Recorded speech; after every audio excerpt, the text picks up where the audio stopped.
तर जेवण बनवताना माझ्या मुलाला कुठे ना कुठेतरी मला बिझी ठेवावं लागतं आणि तो फक्त बिझी खाण्यामध्ये आणि टी व्ही बघतानाच राहतो, नाहीतर सतत त्याचे काही ना काहीतरी उद्योग चाललेलेच असतात. तर ही जी आवळं आणली होती ना, बरेच दिवस झाली, तर ज्यूस बनवण्यासाठी आणली होती, पण मी काही बनवलं नाही. तर अशी ती लाल पडली होती, म्हटलं काहीतरी त्याचं बनवावं.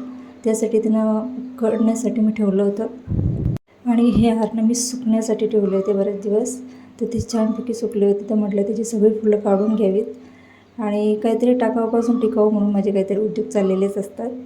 तर एकीकडे जे आवळा मी उकडण्यासाठी ठेवले होते ते छानपैकी उकडून झाले होते, तर त्यांना म्हटलं का याच्या मग भांड्यामध्ये काढून मी थंड होण्यासाठी ठेवले. आणि जी फुलं मी हारांची काढली होती ना, ती बघा इतकी सारी निघाली होती. आता तुम्ही म्हणा याचं तू काय करणार, ते पुढे दाखवतेच. तर मला बनवायचं होतं कुरडया, त्यासाठी मी तांदूळ भिजत घातला होता. हा तांदूळ 4 ते 5 दिवस घातला ना भिजत, तर ज्या कुरडया होतात ना ते एकदम हलके आणि खुसखुशीत होतात खायला.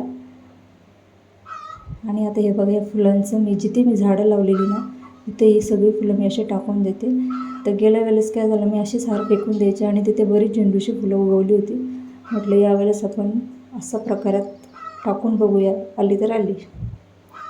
तर हे जी आवळं होती ना ती आता थंड झाली होती, तर म्हटलं ते व्यवस्थित असे मोकळे करून घ्यावेत.